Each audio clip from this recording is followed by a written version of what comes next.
Bueno, bienvenido el profesor Andrés Correa López, que hoy nos va a disertar sobre los modelos del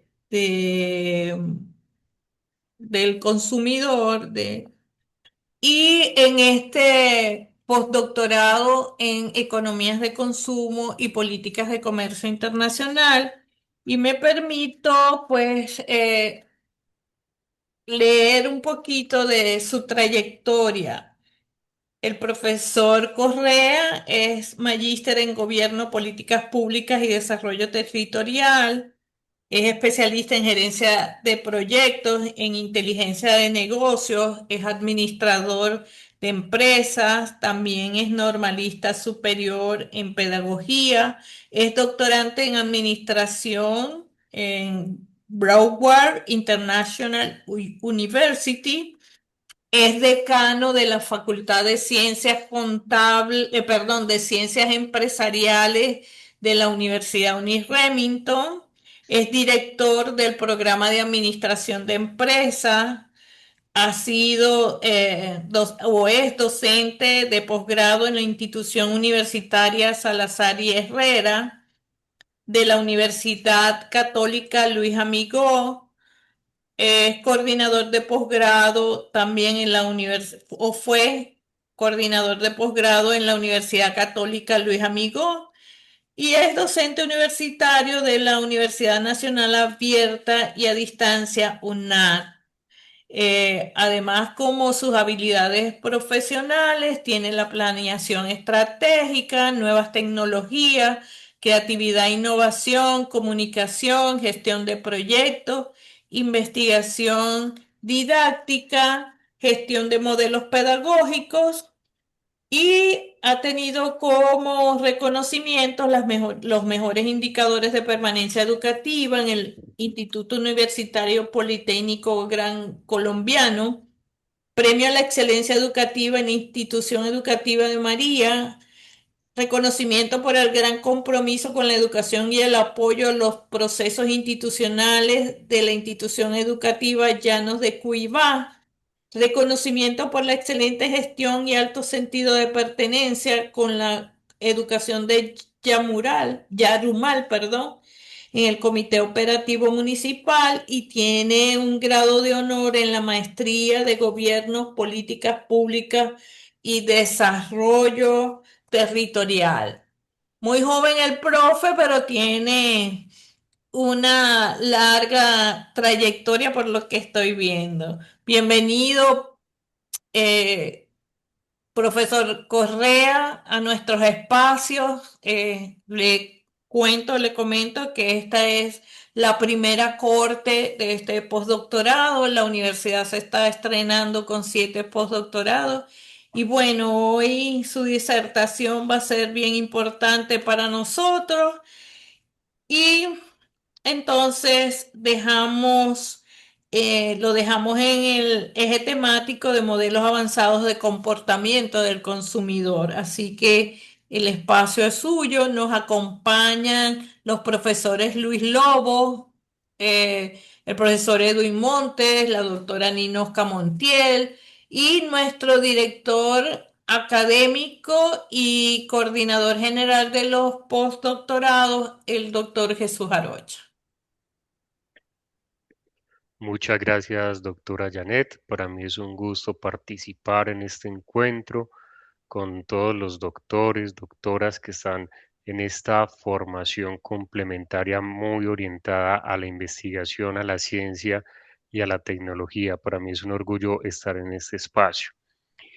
Además de ese recorrido que usted expresa al iniciar este encuentro, yo les quiero contar algo. Yo actualmente estoy haciendo mi doctorado en administración. No obstante, mi formación académica en ciencias empresariales siempre he buscado correlacionarlo con la práctica para llegar desde el testimonio al aula de clase, por lo cual además de ser académico, ser decano actualmente, soy orgullosamente empresario y vivo las realidades del sector desde sus afugias, sus tensiones, como también los éxitos y los logros que conlleva estar en el sector real. Yo digo que más en especial las dificultades que ello conlleva. Y qué chévere ha sido siempre correlacionarla con las experiencias de aula, donde compartimos tanto con nuestros estudiantes diferentes ejercicios, actividades y demás que conducen a resultados positivos y exitosos, porque a eso estamos acostumbrados en la academia, a que el examen sea excelente. Pero la cuestión es la siguiente, en la vida todos los resultados son positivos. Ahí llega una cuestión bien importante. Bueno, yo quiero saludar entonces a los participantes a este encuentro, donde hablaremos sobre comportamiento del consumidor. Es un tema bien interesante, porque en términos generales, cuando nosotros queremos determinar el comportamiento de una persona, nos remitimos a todos los estímulos neurosensoriales. Entonces se vuelve como un interés en penetrar o adentrarse al pensamiento, a las experiencias, al conocimiento, a todo lo que una persona tiene en su cabecita. Hombre, qué interesante sería no poder determinar el comportamiento de todas las personas con las cuales nos relacionamos siempre. ¿Ustedes se imaginan determinar el comportamiento de la esposa, de los hijos, de los familiares y tener una serie de herramientas metodológicas que le permitan a uno influenciar en ello? Pero en esta conversación nos vamos a dar cuenta que no es así, que no es simplemente una panacea de análisis o estudios que nos lleven a determinar 100% la viabilidad de una acción de una persona. Eso no lo podemos hacer, sino que es una ciencia probabilística que nos permite aproximarnos a esa decisión y en esa aproximación poder acertar en ese objetivo o en ese fin que es la compra, que es la adquisición de ese producto o servicio que resuelve una necesidad o un deseo. Entonces, para iniciar y buscando que también sea un espacio muy dinámico, yo ya les voy a proyectar una presentación. Yo quisiera reconocer en ustedes qué saben sobre comportamiento del consumidor y una pregunta en especial, si lo han aplicado en alguna organización, más allá del estudio de su aplicación en la organización. ¿Quién me cuenta si esta temática que hoy vamos a desarrollar ya ha sido parte de su experiencia y de su conocimiento?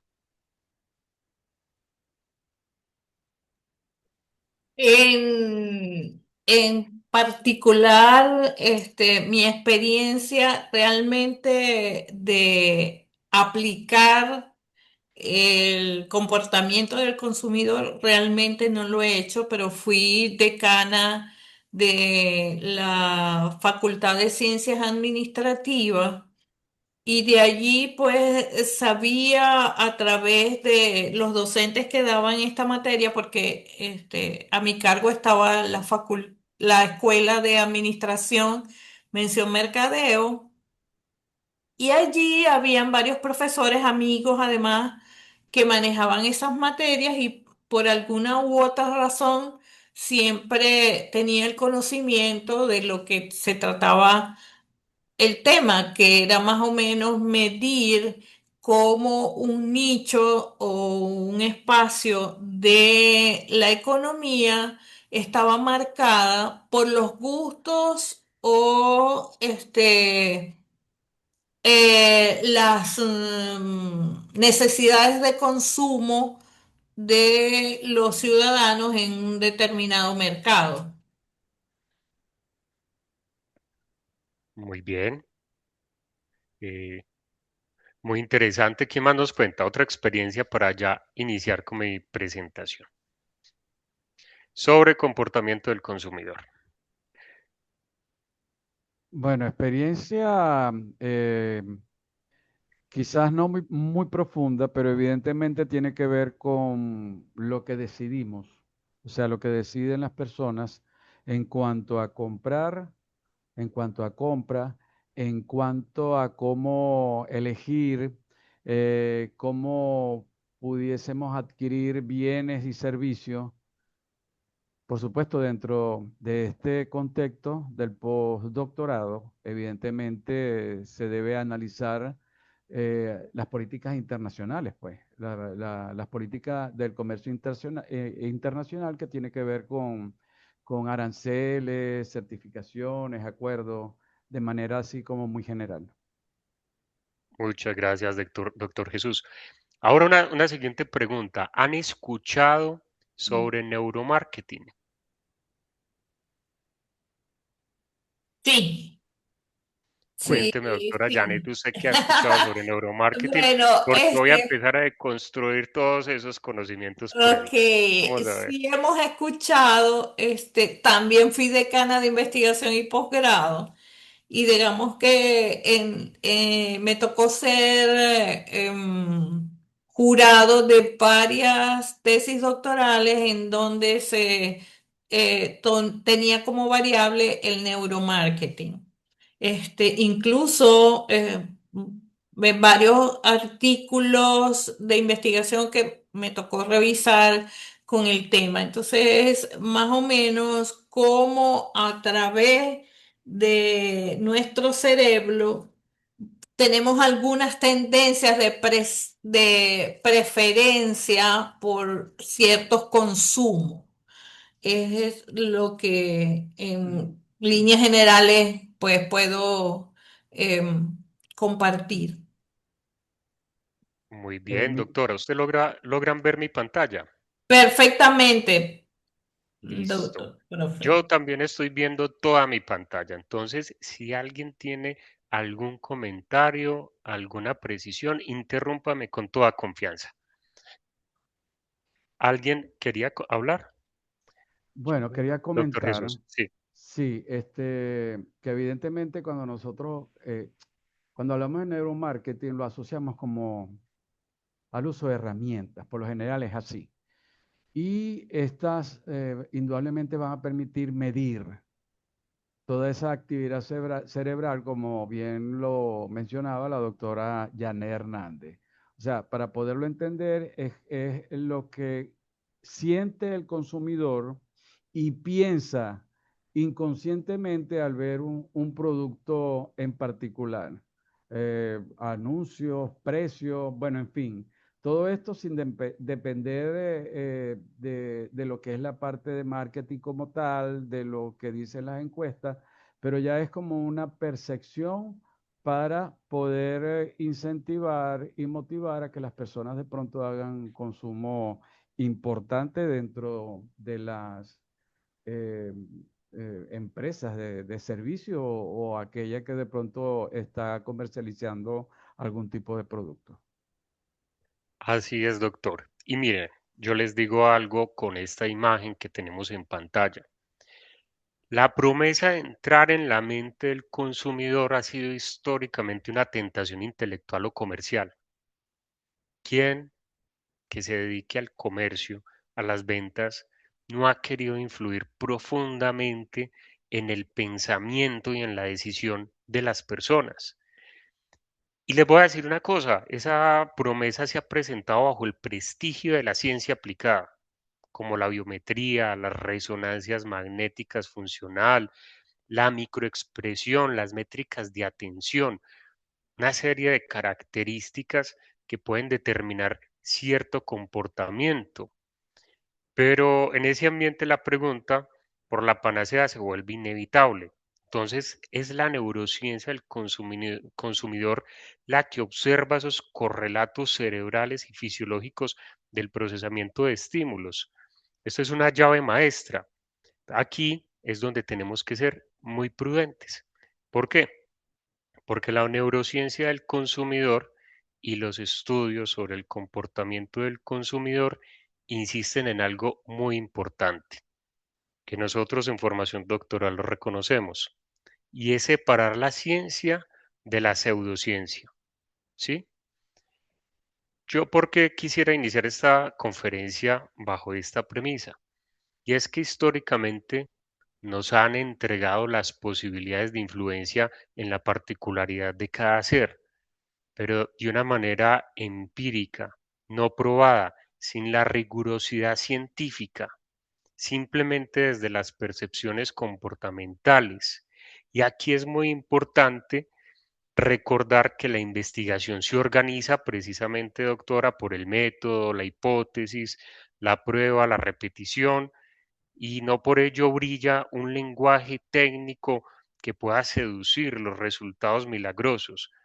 Esta advertencia es especialmente pertinente en un entorno donde la pseudociencia prospera al prometer este tipo de explicaciones simples y rentables, aun cuando carecen de toda la contrastación rigurosa que se apoyan a efectos equivalentes al placebo.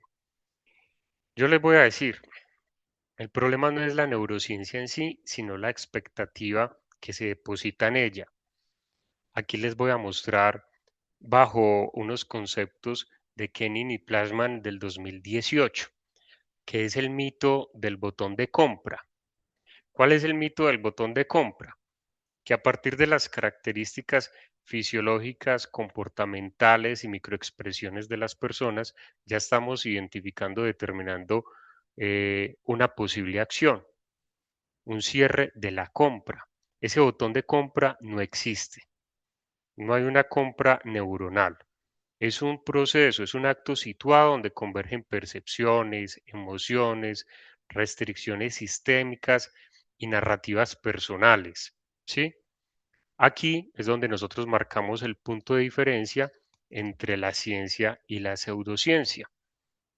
La neurociencia no es un reemplazo de la investigación tradicional, sino una ampliación metodológica. Y ese rigor depende de la falsabilidad, la triangulación cualitativa y cuantitativa de la repetición. Y es que el entusiasmo por la neurociencia aplicada al mercado no surgió en el vacío. Es un recorrido que inicia desde la década del cerebro que se estudió con mayor profundidad entre 1990 y el 2000 y avanza hacia los primeros planteamientos del neuromarketing. Aquí es donde se establecen unas críticas profundas. ¿Cómo así que el neuromarketing? Nosotros podemos hacer una correlación entre el cerebro y el marketing sin un proceso científico riguroso. Esa es una inquietud profunda. Y asimismo, firmas como Nielsen o Ipsos dejaron de usar precisamente el rótulo de neuromarketing y adoptaron el de neurociencia del consumidor. Esto no es simplemente una mudanza semántica que sugiere una búsqueda de legitimidad metodológica y una toma de distancia frente a usos promocionales del término. Cambia el nombre y no solamente explica una evolución conceptual, sino que también opera como una señal de autocorrección del campo. A mí me gusta mucho este apartado porque cuando hablamos de mercadeo, primero el tecnicismo y el anglicismo predominan. Segundo, creo que se han tenido las experiencias diferentes con las áreas de mercadeo.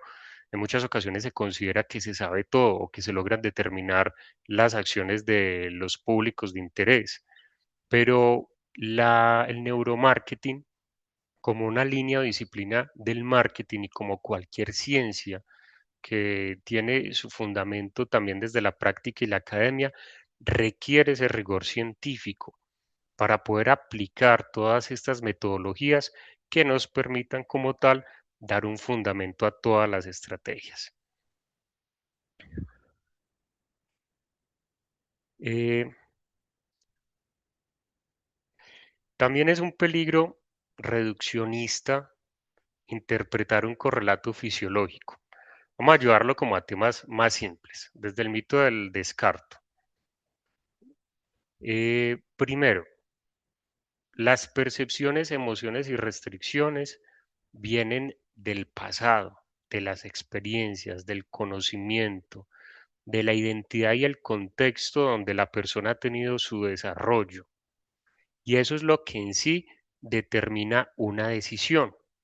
Y si nosotros simplemente nos vamos a las reacciones, a los estímulos y a unos sesgos biológicos, no nos vamos a aproximar con claridad a la pretensión de ese cliente. Por eso el enfoque neuro pretende enriquecer la investigación del consumidor al introducir medidas fisiológicas que también fortalezcan la teorización, en lugar de prometer una lectura total del comportamiento. Sin embargo, el imaginario público empuja con facilidad hacia lo absoluto. Si hay actividad cerebral, entonces habría verdad. No, ese salto convierte un método científico en una ideología, ¿sí? Vamos entonces a ver cómo es una arquitectura dual de juicio y toma de decisiones. Pero para que no se vuelva esto una charla de pronto muy aburrida, vamos a irnos también como a las experiencias prácticas donde yo también quisiera que ustedes me acompañaran. Digamos que vamos a ir a una tienda, vamos a un centro comercial. Doctora, dígame un producto que usted usualmente compra porque le gusta mucho cada vez que le llega su salario, que usted tiene platica en el bolsillo y usted dice, quiero irme de compras, un bolso, un saco, una chaqueta, ¿qué le gusta? Bueno, generalmente lo que yo más consumo es maquillaje y líneas de skincare. Maquillaje, imagínese. Entonces digamos que usted va caminando por el centro comercial y se encuentra el almacén de maquillaje, ¿cierto? Cuando usted ve el letrero de maquillaje, cuando usted ve las estanterías y demás, usted tiene un procesamiento preconsciente, es Cierto. automático y Ujú, eso se da en milisegundos. ¿Por qué? Porque es algo que a usted le gusta, es algo que usted usualmente compra, es algo que a usted la puede llevar a una reacción más que una acción. Usted puede ver ese maquillaje que le hace falta y usted dice, lo quiero, me lo merezco, para eso trabajo. Ese es el ujú, sistema uno de intuición rápida, cuando nosotros tenemos ganas, ganas de comprar. Pero cuando usted entra al almacén, esas ganas ya se van autogestionando. Esa emoción que la llevó a entrar a usted ya se va regulando y usted inicia en un sistema, en un segundo sistema de deliberación lenta. Entonces ahí usted empieza a realizar un razonamiento reflexivo. Usted ya empieza a pensar, hombre, ¿será que en la casa tengo o no tengo este maquillaje? ¿Será que aquí es de buena calidad y buen precio con relación al otro almacén que está al frente? ¿Será que este me queda mejor por mi color de piel, por mi pH, por lo que me recomienda el dermatólogo o no? Entonces usted ya ahí empieza toda una deliberación que le va a permitir tomar la decisión frente al costo de oportunidad y frente a otras características inherentes al producto, ¿cierto que sí? Entonces, totalmente que sí, sí. entonces A mire, veces digo, no sé, veo un producto nuevo y lo veo y digo, lo uso y si me cae mal y si, bueno, muchas, y termino a veces dejándolo y comprando el que siempre compro, pues, porque ya tengo la experiencia. súper, entonces miren esto. Si una parte considerable de esos juicios se produce de una forma rápida, intuitiva, con sesgos sistemáticos, entonces la autoexplicación del consumidor tiene límites, ¿sí? Sin embargo, también los tiene cualquier lectura lineal de correlato fisiológico. La intuición no es una falla, es una forma de operar.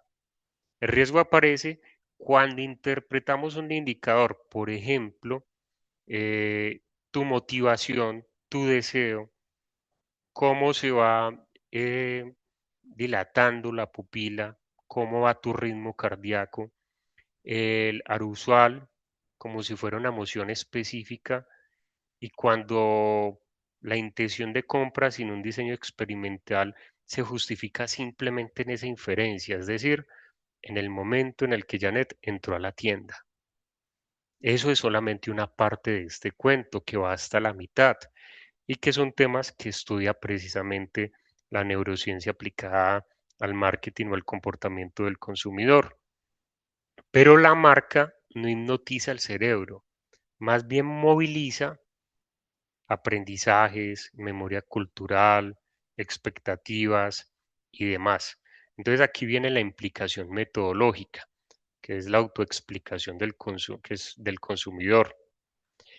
La investigación requiere la integración de estas métricas para capturar los procesos preconscientes del sistema 1, que ahí es donde se enfoca como tal o se ha enfocado tradicionalmente el comportamiento del consumidor, pero sin descartar el razonamiento volitivo del sistema 2, que ahí es donde nosotros venimos avanzando en las nuevas tendencias del comportamiento del consumidor. Entonces miremos esas nuevas tendencias o esos modelos avanzados del comportamiento. Tenemos un primer modelo, el modelo Howard.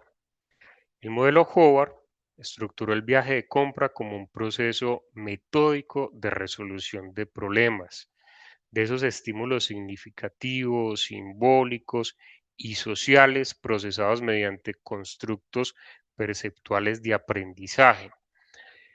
¿A qué voy con esto? Él se remite precisamente a esas experiencias y esos estímulos previos, a lo que nosotros ya traemos en la mente, lo que reconocimos por diferentes experiencias. Por ejemplo, ese maquillaje, para que lo llevemos a unos términos más simples, seguramente lo conociste de una amiga o una familiar, ¿cierto que sí? Sí, cierto, así es.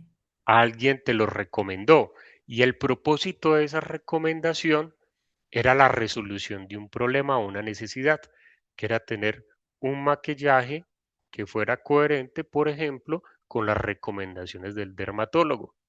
Algo así por el estilo. Esa es la resolución del problema. Pero por allá aparece otra alternativa. Aparece también la formulada por Engel. En 1968 fue esta.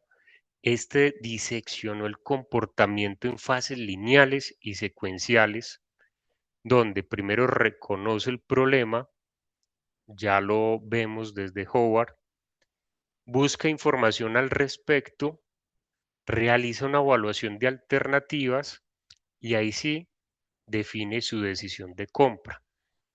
Entonces este es un ciclo como tal muy normal. Este es el ciclo más normal de compra que podamos nosotros explicar, que es la necesidad problemática, el costo de oportunidad, análisis de del diferente valor agregado, cuáles son las otras alternativas, esto se da en el marco de la búsqueda y evaluación de la información, la decisión de compra, pero tiene algo adicional y son los resultados de la poscompra. Yo le pregunto a usted, mi querida profesora, si usted iba por el centro comercial, entra a este local de maquillaje, a este negocio, y tiene una muy buena experiencia de compra y el maquillaje es de muy buena calidad a muy buen precio, ¿cuál es la probabilidad de que tú regreses a él? Todas, ¿Cierto que sí? todas, sí. Entonces, este enfoque asume que los consumidores evalúan de manera reflexiva todos los factores situacionales del entorno antes de actuar. Y en Angel ya vemos que se va orientando también a la postventa, muy importante en el mercadeo. Pero esa experiencia que usted tiene en el almacén tiene una cantidad de elementos adicionales complementarios que vamos a ver un poquito más adelante que la van a llevar a usted a comprar ese producto. Pero vamos entonces que desde estos modelos fundacionales, que estos modelos se relacionan desde la base del marketing y es un viaje de compra frente a la resolución de problema lineal, llega la teoría del comportamiento planificado. Y aquí sí habla de variables fundamentales que son la actitud hacia la conducta, las normas subjetivas y el control conductual percibido. Aquí sí me gustaría preguntarles a ustedes, en el marco del comportamiento del consumidor, ¿qué entienden sobre actitud hacia la conducta? ¿Qué podemos entender frente a actitud a la conducta, hacia la conducta?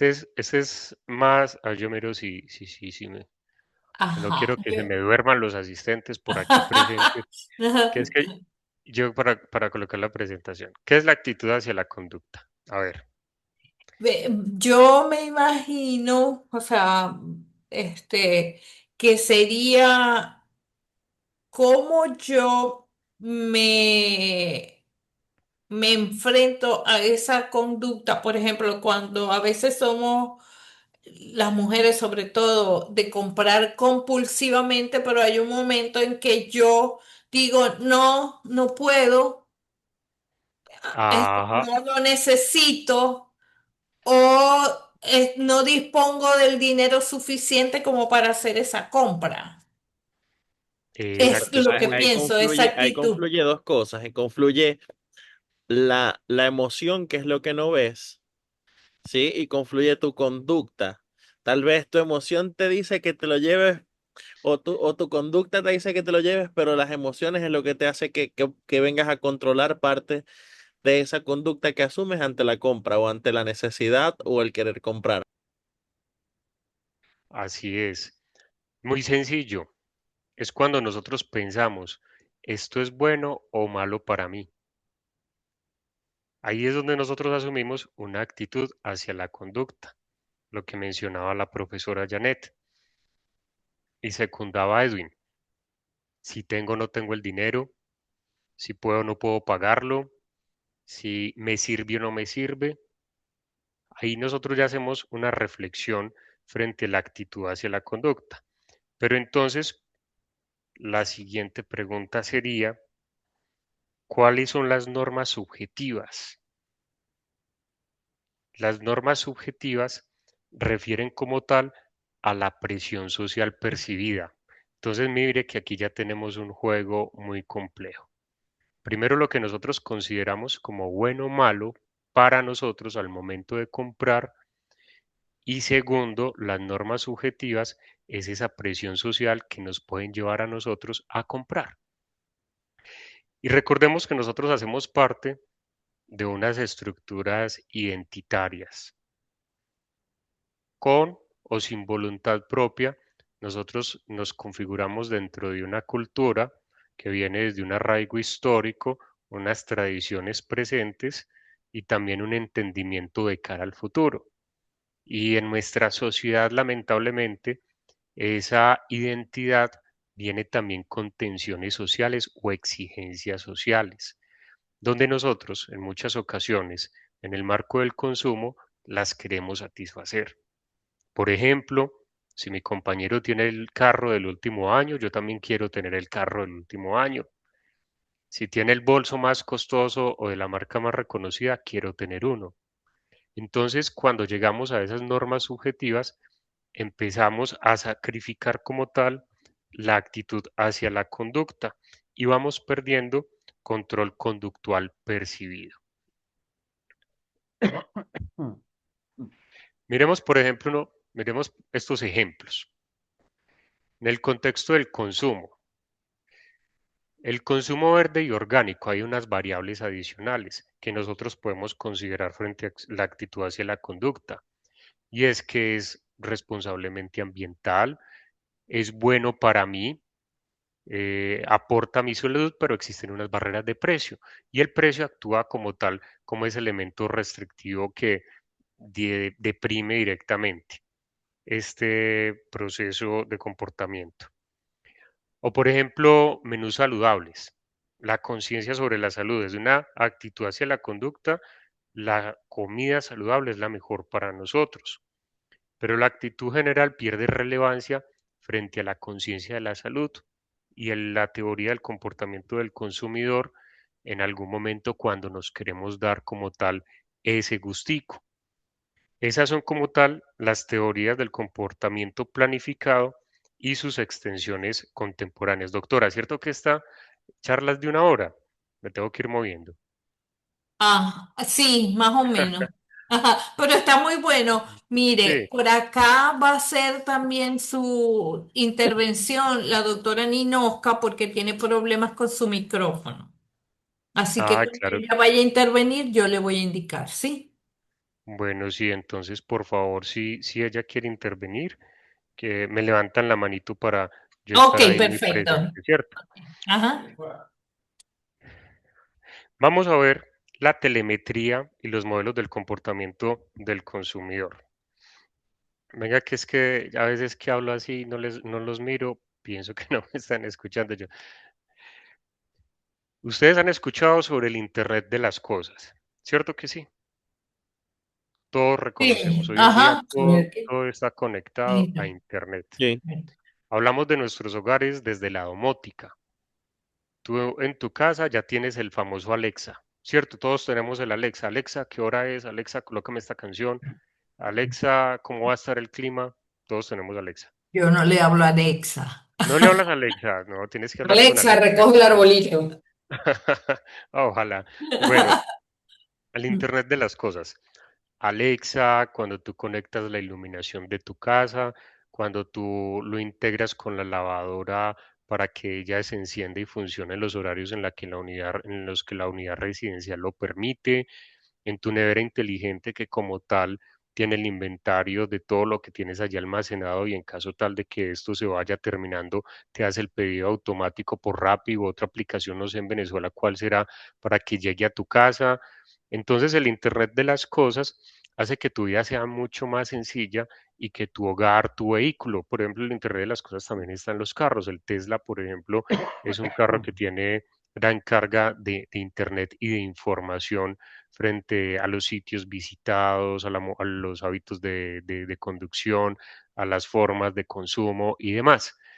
Todo está conectado para hacernos la vida más fácil. Yo creo que el elemento más importante que nosotros tenemos y que lo utilizamos diariamente es este, el teléfono celular.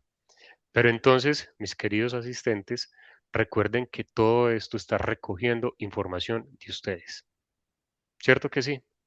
Sí. Toda su información los está caracterizando y los está como tal definiendo u organizando en nichos o grupos poblacionales con hábitos de mercado específicos.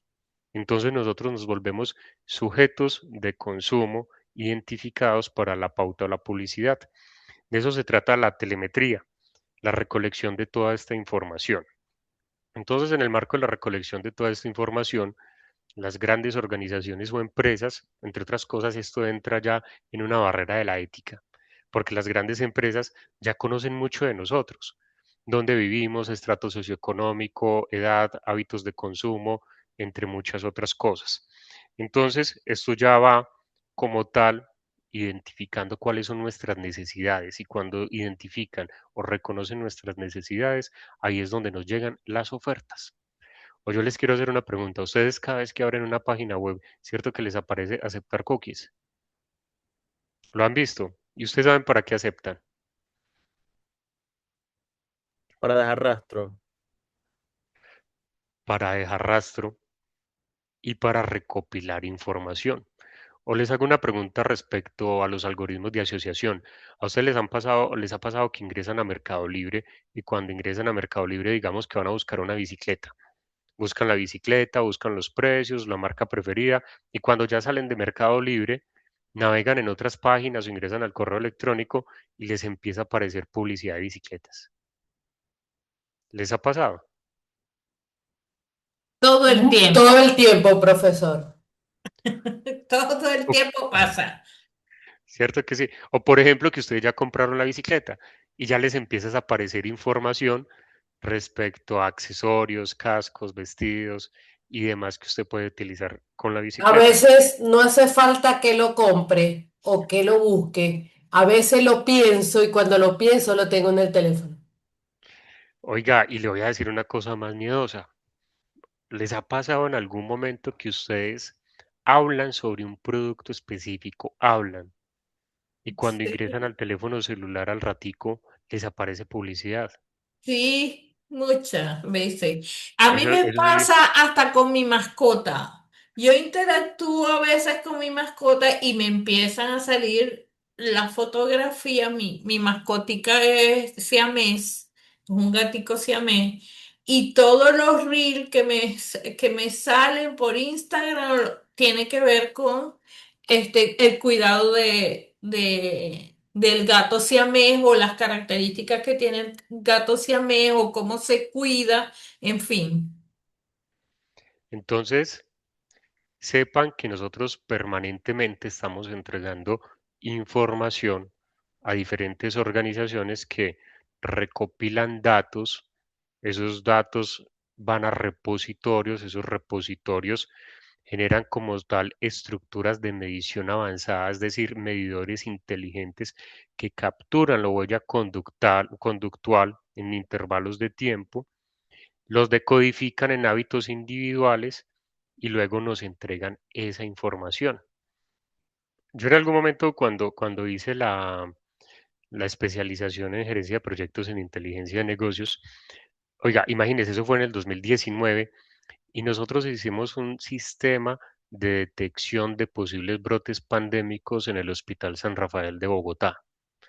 Entonces lo que nosotros hacíamos es que el médico cuando llegaba al paciente y recopilaba toda su información demográfica y también sus síntomas, este iba como tal a un motor de bases de datos y cuando este motor de bases de datos identificaba unanimidad o similitud entre patrones, generaba una alerta.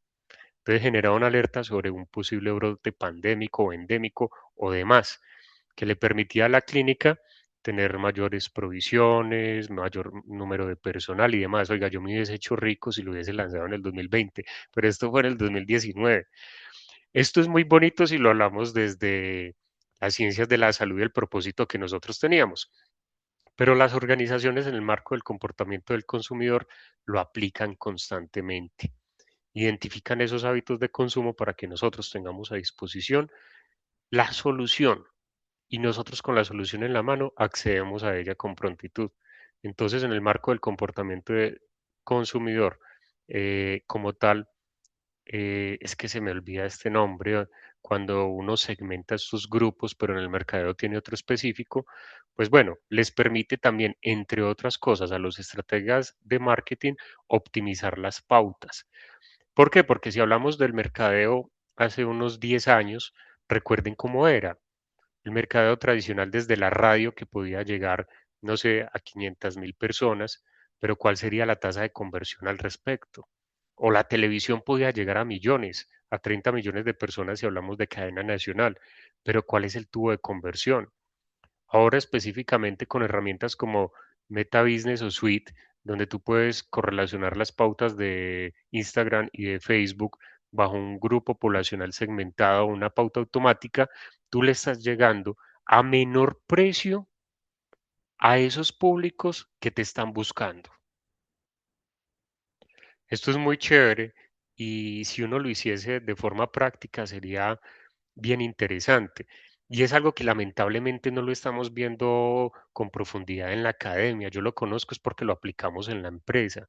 Y al aplicarlo en la empresa, voy y lo replico en mis clases posgraduales, donde entre otras cosas nosotros creamos e-commerce. Es decir, una clase que concluye con un proyecto de aula que te genera ingresos y dinero. Eso es lo que nosotros hacemos de forma práctica.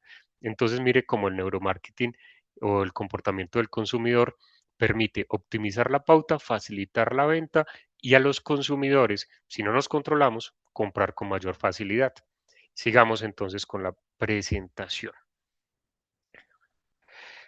Aquí vemos, por ejemplo, esa decodificación de patrones conductuales en el tiempo real. Esto es un ejemplo, por ejemplo, esto es un ejemplo de un hogar. Los ejemplos de los hogares, por ejemplo, hablemos del ambiente en las ciudades o en los países que son estacionales. Pueden mirar frente a la estructura familiar, número de personas, cuál puede ser el consumo energético y este cómo puede variar respecto a la climatización de la temporada.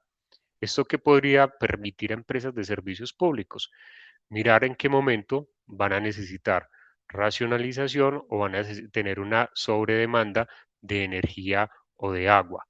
Esto también sirve, este comportamiento del consumidor, no solamente para las ventas, sino también para muchos escenarios donde nosotros podemos predecir y colocar bajo una estructura de prospectiva el comportamiento de las personas. Vamos entonces al instrumento neurofisiológico subconsciente. Miremos, la resonancia magnética funcional. Esto se da en todo un marco de investigación. Yo, por ejemplo, esta presentación la hice bajo un documento que realicé en la asignatura precisamente de comportamiento del consumidor en el doctorado en administración. Y eso fue un proyecto de investigación que se aplicó a 400 personas. Entonces allí, en esa resonancia magnética funcional, se hacía un mapeo del flujo sanguíneo en estructuras subcorticales. Entonces esto lo que buscaba era decodificar el placer, la aversión, el riesgo y la recompensa. Llevémoslos a términos más cristianos. Es posible que cuando tú te levantas por la mañana, miras tu celular, encuentras ese producto, ese bolso que siempre quisiste en una promoción especial y limitada. Eso te puede generar como tal un flujo sanguíneo más rápido o no, que es como, ¿cómo lo digo? Como eh, esa emoción que uno siente en momentos inmediatos. Ustedes lo han sentido, ese flujo sanguíneo se incrementa. O vamos, por ejemplo, bueno, esta, hombre, cómo se me escapa la palabra, pero es esta palabra que le genera a uno, por ejemplo, los juegos extremos. ¿Cómo es que se llama? O los deportes extremos. Recuérdemela, por favor. Ah, a ver, adrenalina. La adrenalina, eso, ¿cómo se me va a olvidar? ¿Ustedes nunca han tenido adrenalina comprando? Uy, sí, muchas veces. Yo sí. Sí, y el flujo y la adrenalina se representa como tal en el flujo sanguíneo, porque usted siente el corazón que bombea mucho más rápido. Y por ejemplo, yo cuando he sentido adrenalina, cuando he hecho compras muy costosas por internet, eso uno siente un rigor muy grande, que uno dice, Dios mío, no me vayan a robar, que si me llegue el producto, que no sea el de Temu. Entonces, estas resonancias como tal en las investigaciones entregan estos estímulos a las personas para hacer un mapeo de su flujo sanguíneo.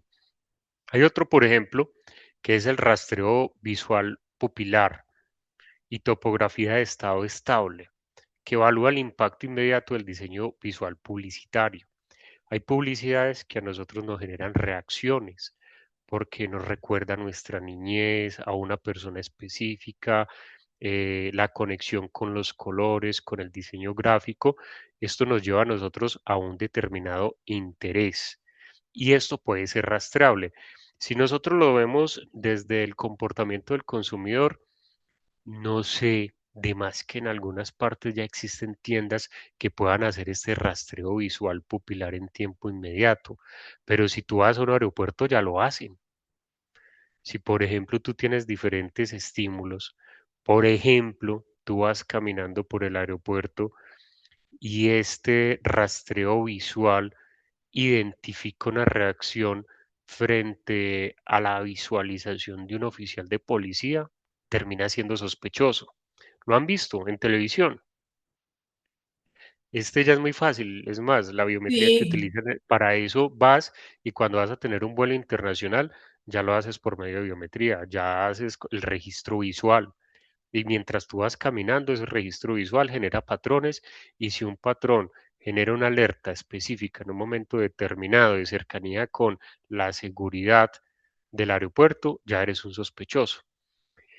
También el registro de la actividad eléctrica en milisegundos, que captura esos esfuerzos cognitivos, que es el engagement emocional y la atención focalizada, cuando algo nos llama la atención y nos concentramos en ello. Es relativamente sencillo. Y la biometría periférica, que es la respuesta galvánica y las microexpresiones que codifican la valencia y la intensidad emocional. En términos cristianos, las caras que nosotros hacemos. Dígame que cuando usted entra a ese almacén y ve ese producto que le gusta, no hace una cara de sorpresa, de emoción, de qué es eso tan chévere. ¿Cierto que sí? Eso también es medible. Entonces, mire que lo que yo les estoy colocando en el marco de esta presentación son todas las reacciones fisiológicas y subconscientes que nosotros podemos tener en momentos determinados que aunque creemos son propias de nosotros, actualmente se están verificando, validando y midiendo. Como lo puedo decir algunas personas cercanas, uno nunca sabe quién lo está mirando, dónde, cómo y por qué. Y el mercadeo ha llegado a traspasar como tal esos límites porque uno podría entrar en una brecha ética frente a la intimidad, pero en este momento frente a las normativas contemporáneas internacionales o de cada nación, es sumamente difícil identificar como tal estos sesgos éticos. Entonces, mire, esto se da, eh, aquí vemos, por ejemplo, la intervención en el viaje de compra y en los dilemas éticos precisamente. Hablamos de la precompra, la compra y la poscompra. En el marco de esa investigación realizada que fundamenta esta presentación, de 400, una muestra de 400 personas, el 72% afirma que la experiencia sensorial ampliada, mejora la percepción de la marca. Entonces vámonos con lo siguiente. No sé en Venezuela, acá en Colombia, por ejemplo, nos encontramos muchos almacenes que tienen experiencias por medio de aromas. ¿A ustedes les pasa o conocen almacenes que tienen una fragancia que ustedes entran y la identifican de inmediato?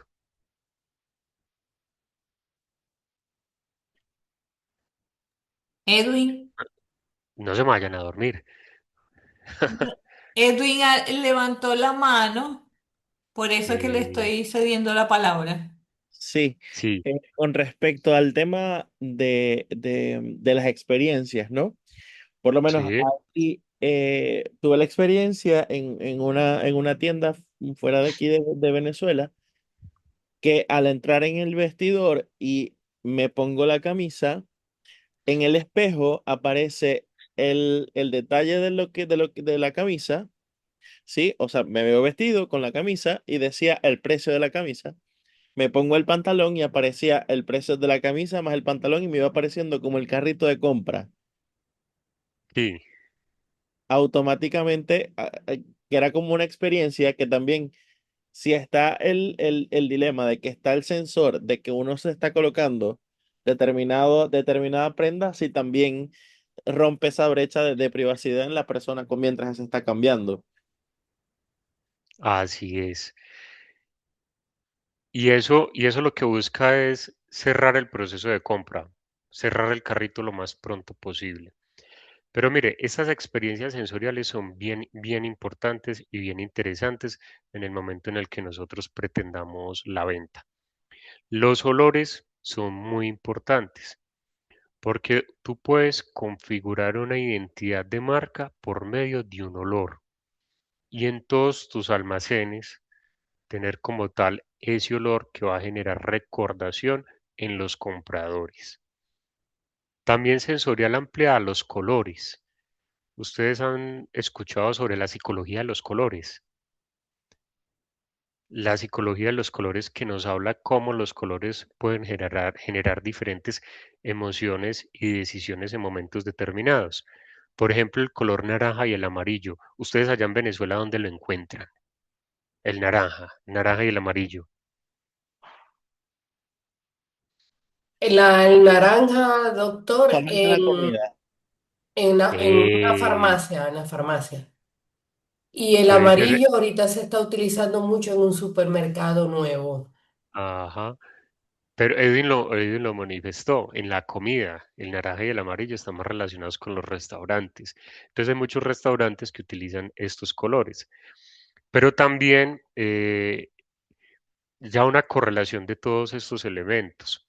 Por ejemplo, si el lugar tiene una iluminación cálida, tiene como tal unos espacios cómodos, unas mesas elegantes, unos visuales bien interesantes, bien bonitos. Eso va a ser más determinante en la decisión de compra que en la precompra.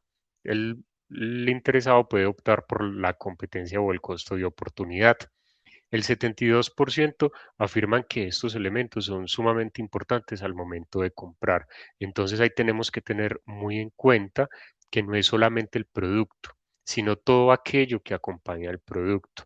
Les voy a colocar un ejemplo que me lleve al 70% siguiente. El café. Colombia, ustedes saben que es uno de los productores más importantes de café en el mundo, no solamente, no por su volumen, sino por su calidad, ¿cierto? Allá llega algún café colombiano, cuénteme, Navero, sino para montar el negocio. Todos llegan. Todos llegan allá. Sí, Juan Valdés, Sellos Rojos, Hay otro que el empaque es amarillo, no recuerdo ahorita cómo se llama. Me llega mucho. Sí, de verdad que aquí se consiguen marcas de café colombiano y es muy normal que cuando uno viaja a Colombia, a mí me pasa, yo me traigo este Tu dosis de café café. colombiano. Le tengo que mandar un café bien Incluso, rico. que incluso que la marca del Quindío, que aquí no se veía tanto, o sea, o no se Ahora veía, se está viendo, sí. ahora se está viendo la marca Quindío. Entonces, mire, en algunos momentos que he tenido la oportunidad de asesorar cafés locales destinados a la comercialización del café, yo les digo algo, en Colombia hay mucho café y hay mucho café especial y con denominación de origen. En cada esquina hay un café. Entonces, ¿cuál es el elemento que va a marcar diferencia? Porque el café rico hay en todas partes. ¿Qué es lo que va a marcar diferencia? Entonces, primero, la experiencia sensorial ampliada de un espacio que sea similar a esos entornos cafeteros, el uso de la madera, de los cueros, de las artes, de los cuadros por parte de estos pintores de las montañas, cuál va a ser esa experiencia sensorial. Y el segundo que va a este 69% que reconoce el impacto en narrativas emocionales. Entonces aquí es donde yo cuento la historia. ¿Qué tiene tu café de especial? Por ejemplo, para mí uno de los cafés más ricos de Colombia es Café Ochalí. En el año 68, cuando Pablo VI, el primer pontífice que visitó a Colombia, estuvo en territorio antioqueño, le regalaron una bolsita de café Ochalí y le dijeron al pontífice que era el mejor café de Colombia. Además, en todo ese cañón del río San Andrés están las famosas guacamayas para el avistamiento de estas hermosas aves. Entonces, mire todo el relato que se va generando en torno a un producto que se encuentra en cada esquina. Pero tú, si tienes un café en cada esquina, ¿cuál vas a preferir?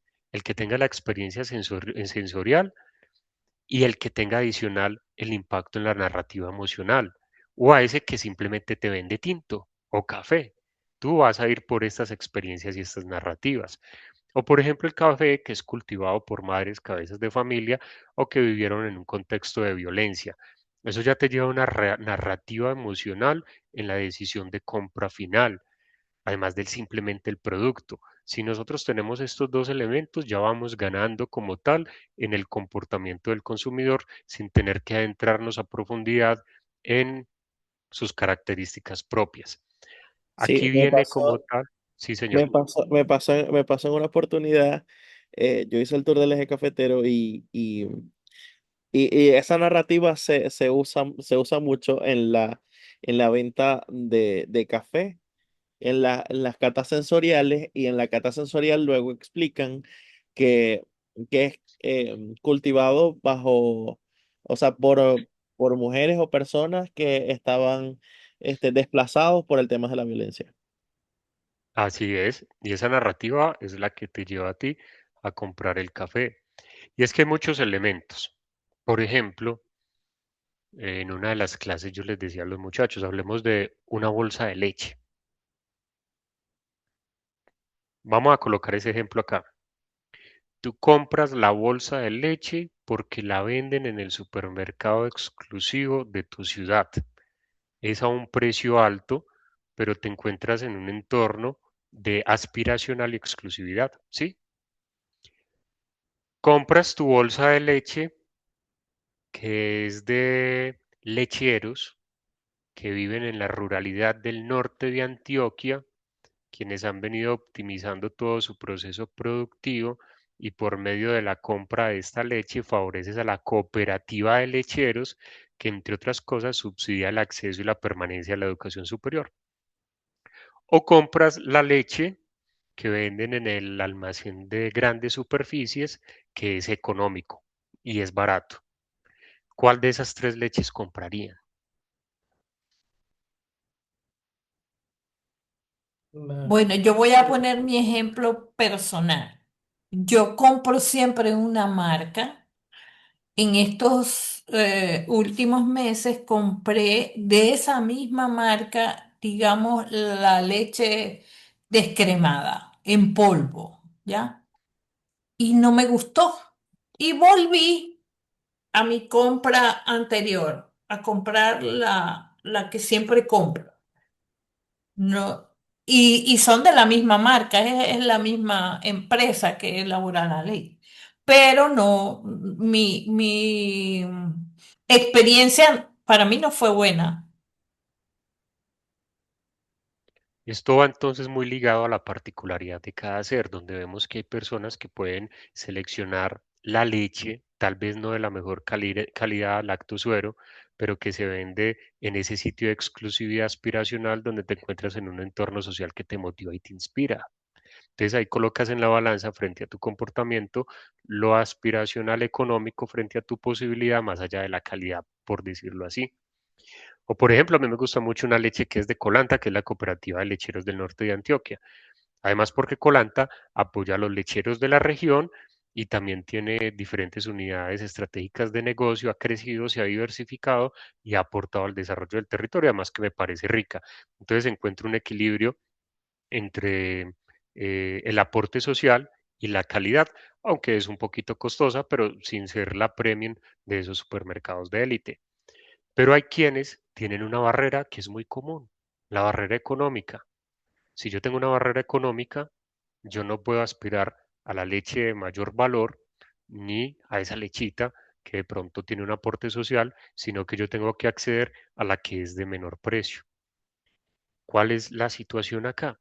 A todas este tipo de personas están caracterizados frente a sus capacidades, estrato socioeconómico, nivel adquisitivo, preferencias de consumo y son precisamente a quienes les llega la pauta específica o las oportunidades de compra de ese producto. Entonces miren todas las alternativas y las posibilidades que hay para un solo producto. Aquí vamos entonces a a esa alerta ética, en especial en América Latina y el Caribe.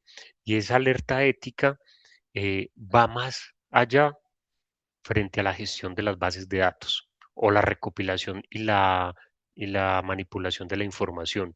Cómo la información nuestra, personal, de nuestros hábitos de consumo, de nuestro comportamiento, de nuestras reacciones fisiológicas, desde nuestras experiencias y demás, están siendo gestionadas con unos fines comerciales. Yo les mencionaba, existen como tal unos sesgos cognitivos frente a esa manipulación y no hay regulaciones profundas porque es muy difícil hacerlo.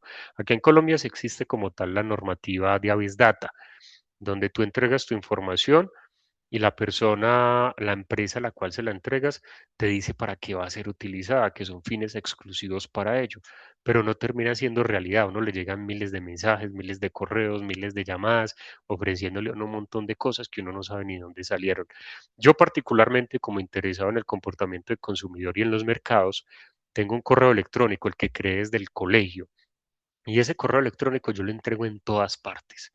Y yo hay días que dedico unos minuticos a mirar ese correo electrónico para mirar qué es lo que se está vendiendo, qué es tendencia, qué está en el mercado, porque me interesa también estar actualizado sobre las ventas y las oportunidades de negocio también como empresario en ejercicio. Yo no sé en Venezuela de pronto cómo se vivirá también esa gestión de la información, si es así como en Colombia que uno la entrega y eso termina por todas las empresas rodando y mandándole a uno datos por todas partes. Sigamos acá con la presentación. Esta parte para ir cerrando me parece bien chévere, porque ya hemos hablado desde la gestión de bases del Big Data. El Big Data, ustedes saben, pues si nos vamos específicamente a procesos financieros, desde el blockchain, donde hay una información almacenada totalmente segura, pero esto también se aplica para todo lo que tiene que ver con la gestión de la información de hábitos del consumidor, pero nosotros hablamos desde la era disruptiva, la inteligencia artificial y la predicción de la generación, que es el nuevo rol del consumidor. Entonces, miren, nosotros sabemos cómo funciona la inteligencia artificial, ¿sí o qué? Cuando hablamos de inteligencia de una persona o capacidad cognitivas, cuando vemos estas redes neuronales que ustedes encuentran acá, las dendritas, las entradas, las salidas, que cada uno de estos punticos puede marcar experiencias, conocimientos, hábitos de estudio, todo lo que nosotros tenemos en la mente y cómo se conecta para que nosotros podamos resolver problemas. Eso es lo que identifica a una persona que es inteligente. Ay, que sabe mucho, que memoriza mucho. No, la inteligencia está ligada a la capacidad de resolución de problemas a partir de todas estas correcciones de experiencias previas. Lo mismo pasa con la inteligencia artificial. La inteligencia artificial es un sistema que nosotros constantemente estamos alimentando con información y esa información es la que se almacena, se gestiona y permite como tal entregarnos a nosotros esa información que solicitamos o resolver esos problemas que nosotros tenemos. Y esto está siendo utilizado claramente para el mercadeo y determinar acciones que propendan por influir en el comportamiento del consumidor. Si hablamos de la IA predictiva, es el pensamiento convergente, que son resoluciones de tareas estructuradas bajo reglas predefinidas. Por ejemplo, cuando nosotros le damos la orientación o la indicación a Alexa, o cuando la lavadora sabe que se tiene que encender a las 10 de la mañana porque la programamos, o cuando la iluminación de toda la vivienda se apaga a las 10 de la noche. Pero también tenemos la IA generativa, que es el pensamiento divergente, que ese es el que sí busca soluciones novedosas, entregar valor estético, simbólico, y son algoritmos que sintetizan y construyen el producto de manera interactiva. Y eso se está utilizando en este momento en todas las organizaciones. Ustedes recordarán en el pasado los chatbots, ¿cierto que sí? Sí. Recu- el chatbot que uno ingresaba a la empresa y uno colocaba la información que necesita y uno iba seleccionando desde unas opciones. Yo creo que el chatbot hoy es obsoleto, eso es lo peor que hay uno hablar con un chatbot, en especial si es un servicio público, es lo más estresante. Hoy en día las organizaciones están integrando la inteligencia generativa, entonces ya son chats asistidos por inteligencia artificial. Y esa inteligencia artificial es la que te lleva en una conversación simulada hasta la resolución de ese problema o en su defecto el trámite hacia un asesor o una persona que te pueda acompañar. Pero la inteligencia artificial, les quiero decir, está utilizada, sobreutilizada en todos los procesos de marketing. Pero esto genera una desconfianza en la marca. Yo les quiero hacer una pregunta al respecto. ¿Ustedes logran identificar en redes sociales cuando una pauta o una publicación de un medio de comunicación o de alguna persona que quiera opinar en redes sociales es creada por inteligencia artificial? ¿Ustedes lo logran identificar? A veces, en otras veces no. Bueno, En mi caso en el, particular me ha pasado. sí, esto, por ejemplo, mm, puede generar, o se los digo, esto genera una desconfianza en la marca. ¿Por qué? Porque esto expresa una falta de autenticidad a los públicos de interés y esta confianza en la generación Z es como tal mucho más sensible porque es una generación que se ha aproximado a menor edad a la inteligencia artificial y a todos los sistemas tecnológicos complementarios. Entonces, cuando hay un exceso de inteligencia artificial aplicado en los copies y demás, en la producción audiovisual, esto como tal ya va generando desconfianza en el consumidor. La confianza se forja desde la autenticidad y el valor hedónico, que como tal el valor hedónico fomenta la empatía afectiva y el engagement emocional, es decir, nosotros cómo nos conectamos con la marca. Si nosotros hablamos del mercadeo por allá en los años 50, el mercadeo no era totalmente relevante, porque es que el mercadeo se convierte en algo relevante cuando existe la competencia, porque la competencia determina como tal el costo de oportunidad y la posibilidad que tienen los consumidores de elegir entre X y Y. Ahí es donde se da la importancia del mercadeo. Pero cuando ya llegamos a un punto que hay tanta competencia y tantas oportunidades de compra, que no es simplemente ir al centro comercial, tú puedes pedir un producto por Amazon, por Chain, por Temu, que te puede llegar de China, de Estados Unidos, de donde quiera hasta tu hogar, tú tienes que mirar otro tipo de estrategias relacionadas con el comportamiento del consumidor. Y entra en juego como tal esa empatía afectiva, cómo las personas también se entienden y también se integran a la marca, a la política identitaria de las organizaciones. Y también el valor funcional. Si esas intenciones también generan empatía cognitiva, pero tienen como tal un fin que sí, que sí sea útil para las personas. Entonces aquí les digo, hay una versión al algoritmo, el etiquetado transparente es mucho más importante, todas las creaciones con IA pueden generar barreras psicológicas y reducir esas disposiciones de compra porque pueden generar, como lo dice este texto, percepciones de falsedad. Entonces ahí tenemos que ser muy cuidadosos. No obstante, si nos ponemos en la posición de los gerentes de mercadeo, ahí nosotros podemos utilizar la inteligencia artificial para poder analizar toda la información recopilada en motores de bases de datos. Un Excel creo que escasamente llega a ser una base de datos, es un repositorio de información, pero las bases de datos que tienen millones, millones de datos que configuran información, antes, hace un par de años, estamos hablando de hace unos 2 años, se tenía que gestionar de forma manual. Tenía que dedicarse mucho tiempo y aplicar demasiados filtros para uno poder identificar patrones estandarizados de conducta. Hoy en día la inteligencia artificial te hace unos análisis sumamente profundos que te permiten tomar decisiones acertadas para mitigar todos los riesgos y lograr los resultados.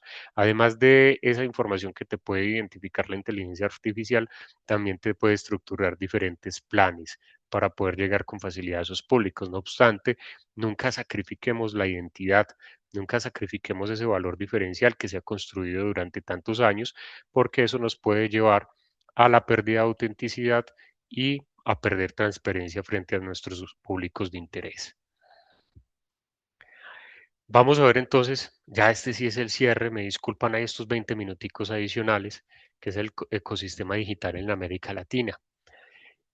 Partamos de que vivimos en un entorno de hiperconectividad. Yo creo que esta nueva generación de niños y jóvenes que nacieron en una era digital, que son nómadas digital, son nativos digitales, ya utilizan teléfonos celulares, inteligencia artificial como asistentes, como apoyo, como búsqueda de información. Esto ya es lo común para ellos, para nosotros no deja de ser una novedad. No deja de ser una novedad que ya no tenemos que hacer búsquedas de información en repositorios científicos para revistas indexadas, ya hay inteligencias artificiales que te buscan la información para que tú empieces a construir los documentos.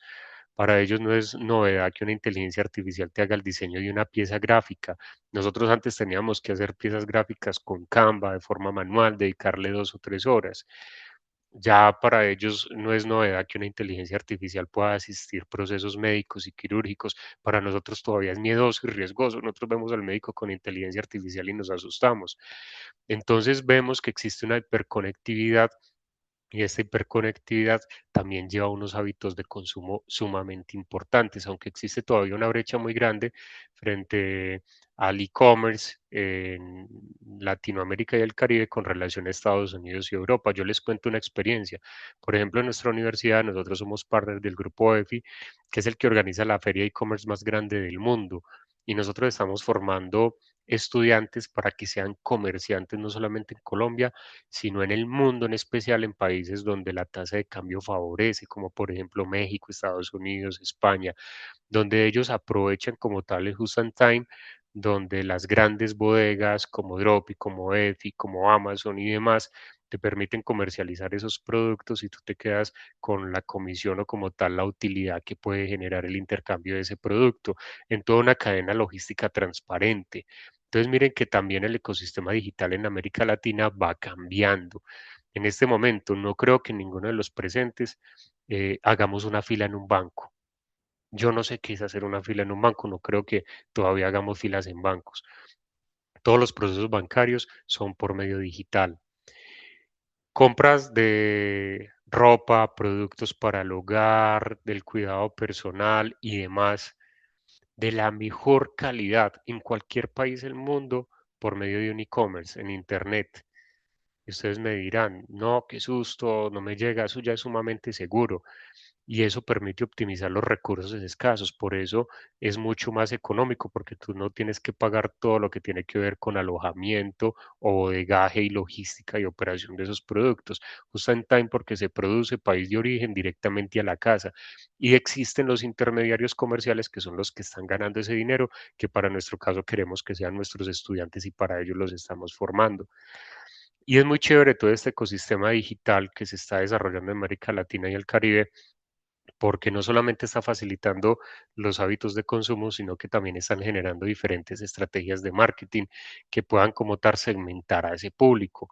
Se los mencionaba hace un rato, Meta Business, que logra ya articular Instagram y Facebook para tú hacer pautas en un tiempo determinado, un público específico, y ni siquiera eso, Meta Business también te permite hacer testeos de pauta, donde tú puedes llegar, haces una pauta de un producto específico en un término de 12 horas, miras cómo es el comportamiento y la tasa de conversión de esa pauta. Si es positivo, incrementas la inversión de la pauta; si es negativo, simplemente la cancelas o la reduces y pasas a un producto diferente. Entonces miren que es muy chévere ya la automatización y todas las herramientas que nos propone el entorno respecto al mercadeo y al comportamiento del consumidor. Esos son ejemplos que les estaba comentando de diferentes industrias. Eh, entonces, el paradigma del comportamiento del consumidor, la multidimensionalidad. Ya hablamos son de entornos omnicanal. Si ustedes allá antes en Venezuela tenían el supermercado de grandes superficies, les aseguro que ese supermercado de grandes superficies ya tienen un e-commerce para ustedes comprar el mercado. El imperativo ético, que es la conciliación de todos estos modelos predictivos. Hay una brecha muy grande en torno a este imperativo ético, y es que no existe la regulación. Seguimos entregando toda nuestra información, no tenemos privacidad. Sospechamos de que el mismo celular escucha todo lo que nosotros estamos conversando. Sospechamos que el mismo teléfono celular está tomando fotografías o videos de lo que nosotros constantemente estamos haciendo. Eso no, les aseguro que no es algo imposible ni del otro mundo. Y toda esta información se está utilizando para que de una u otra manera se pueda influir en todos nuestros hábitos de consumo. Entonces nosotros tomemos las tres posiciones. La primera posición, desde la academia, sigamos investigando, buscando soluciones y alternativas para mejorar todos esos procesos de comportamiento del consumidor y de mercadeo. El segundo, como consumidores responsables, que tengamos en consideración la entrega de la información, la gestión de la misma, cómo nosotros podemos tener como tal un sistema de capital, pero que sea coherente con el medio ambiente, con la buena gobernanza, con la sociedad y demás. Y también desde nuestro rol como empresarios, como comerciantes. Si venimos de esta tarea de académicos, consumidores, como empresarios, apliquemos las buenas prácticas del mercadeo y del comportamiento del consumidor para que no entremos como tal en violentar la particularidad, la individualidad de cada persona con fines comerciales. Entonces, doctora, no sé si de pronto tienen algún comentario, alguna inquietud respecto a esta socialización que les hago sobre este tema tan interesante que es el comportamiento del consumidor. Bueno, yo de verdad encantadísima, doctor. Nos hemos paseado por interesante información que además nos va a permitir ir un poco más allá de lo que esta noche hemos conversado. Nos ha permitido también hacer intervenciones de lo que son nuestras propias costumbres de compra y cómo actuamos ante ciertas sensaciones o a las adrenalinas que nos funcionan cuando o que nos llenamos cuando vemos algo que realmente nos importa, nos interesa o queremos, o quisiéramos tener. Para mí, pues no tengo ningún comentario, sino darles muchísimas gracias por tan interesante participación. De verdad que para mí ha cubierto todas mis expectativas. Dejo a mis compañeros acá a ver si quieren hacer algún tipo de comentario, porque creo que he hablado mucho esta noche. Estás ronca. Bueno, me sumo al pensamiento de Janet. De verdad estamos muy agradecidos. Estamos complacidos, satisfechos. Realmente nos ha paseado por una información extraordinaria porque eh, de la forma como fue llevando precisamente la presentación, su conferencia, nos hizo reflexionar y nos hizo pensar muchísimo. Una intervención muy activa, muy participativa igualmente. Más que agradecido, queremos, por el contrario, más bien comprometerlo para próximos encuentros. Seguro estoy que vamos a tocar la puerta y allí va a estar usted. Igualmente las puertas de la universidad están igualmente abiertas para poder hacer este tipo de intercambio. Nosotros que hemos estado precisamente conectados con redes internacionales en Colombia, en México y en otras partes, Panamá, eh, creo que haríamos cosas extraordinarias. Bueno, Janet, Sí, gracias. realmente con la Uni Remington, particularmente yo tengo una experiencia muy grata. Desde hace muchos años he venido trabajando con Jorge desde el 2020 más o menos, y sé de la calidad de los espacios investigativos que tiene Uniremington. Y bueno, ahí estamos, vamos a participar en el evento que tienen de la investigación formativa. Ya tenemos, la Universidad José Gregorio Hernández tiene 3 años ya trabajando y participando en este evento, o sea que ya dentro de nuestra planificación está trabajar allá con la Uni Remington. No sé si Edwin o el profesor Luis tienen algún comentario ya para cerrar. Otra cosita, Adelante. profesor Andrés, me imagino que ya la doctora le hizo mención que esta conferencia va a formar parte del libro al cierre del postdoctorado. Todos los postdoctorados en esta primera corte va a tener la particularidad de una producción científica de cada uno de ellos.